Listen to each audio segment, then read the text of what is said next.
Right, so back to one of our top stories at the hour. We're taking a look at the issue of illegal mining, particularly as a result of the protests occurring in Riverlea. To take that discussion further, in fact, Willem Els, Senior Training Coordinator on Terrorism and Explosives-related Incidences at the Institute for Security Studies, now joins us to unpack further. Willem, good afternoon, and thank you for your time with us here on the SABC. Good afternoon to you. So we're looking at the issue at hand. It's nothing new. I know that we've had these discussions perhaps in different parts of the country. But at this point, I really want us to hone in on the issue of illegal mining for context's sake, as well as the alleged turf wars that have been alluded to by the residents of the community and the costs to date. Talk to us about this phenomenon occurring. We're looking at a phenomenon that's been with us for some time, as you rightly mentioned. As far back as 2017, the Standing Committee of Law and Order or Safety and Security in Parliament actually summoned the police and the Hawks to come and do a presentation on how they intend to tackle the phenomenon of illegal mining that started to get out of hand back then, but also that has been with us since the early 2000s as well. So that happened. The police and the Hawks actually did quite a good presentation to Parliament, but unfortunately we have not seen much of the implementation plan and the results after that presentation.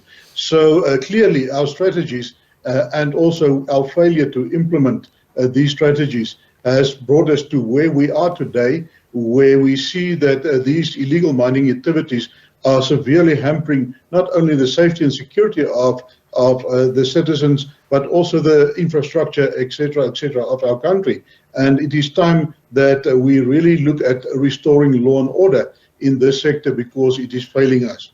Well, Willem, speaking about restoring law and order, I actually want to get into that, given the failed approaches and measures at this point.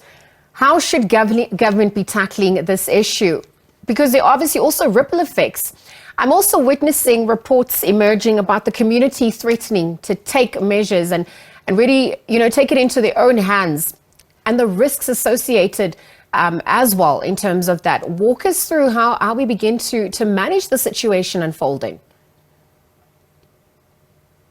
You're right. On the one hand, you sit with a community and the local communities where your saturation levels are fairly saturated and fairly high. So you sit with the challenge that the trust in the police and the levels of trust in the police is at an all-time low at the moment in South Africa. That on the one hand. On the other hand, we sit with government that needs to take charge.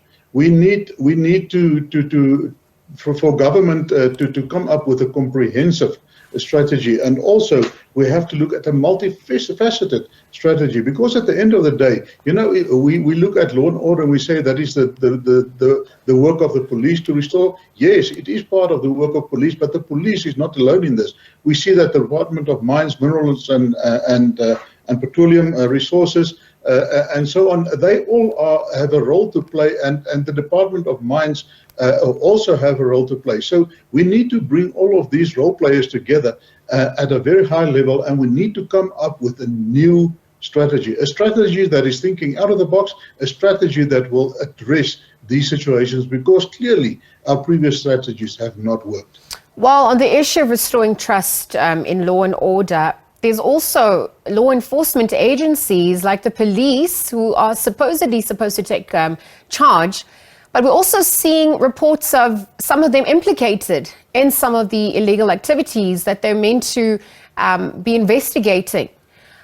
I wonder how that's also now become an issue, particularly when we're looking at the issue of weapons, illegal firearms, etc., in what we're seeing in terms of the shootouts in some of the parts of the country.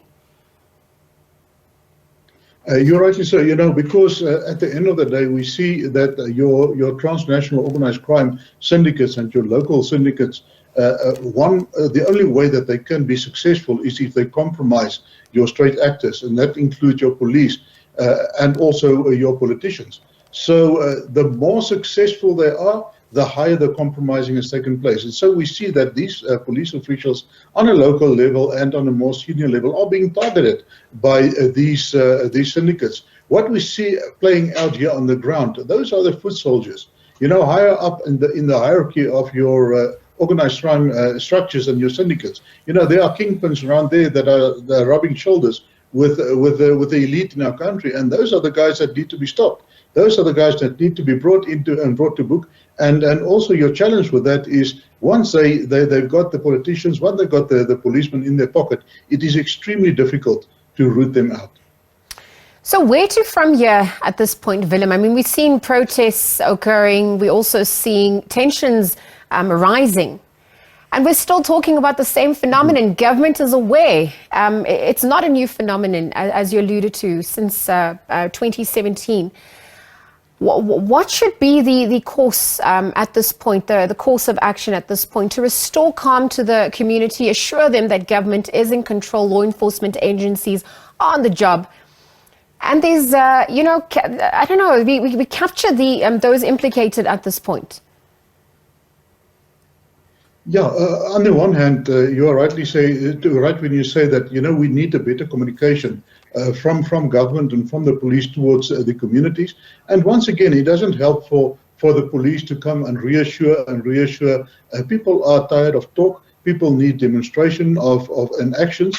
And that is what will come up once the government have come up with a strategy. And these strategies should be comprehensive, as we said. It should be inclusive. And once they roll it out, it is very important that they look at the capacity building, that the necessary skills are embedded within your task teams that are being rolled out to investigate and to curb this, but also that they have the necessary infrastructure to do this. Otherwise, they're just going to put a plaster on the sore and it's going to burst out at some time again. Willem, just quickly, in terms of the involvement of children, is that also a cause for concern at this point? I mean, how young are the recruits? And what does this do for the future labor force? Some arguing that it's better than stealing from someone.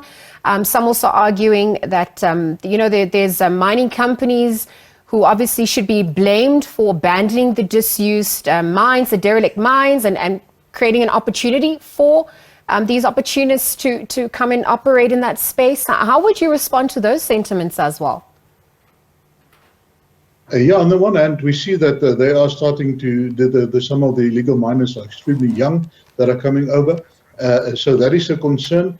But on the other hand, one of the things that you touched on, you know, the mines themselves have a responsibility as part of the license. Whenever they explore the minerals, they've got an obligation to rehabilitate, but also to seal up and to ensure that these mining sites or the Madala sites that are worked out, that they are being secured. But also what we see now is, as you said in one of your previous comments with one of the commentators, that, you know, these guys are tunneling under the slabs. What they do is they put slabs of concrete over the shafts, and these guys just go and they tunnel underneath that slab.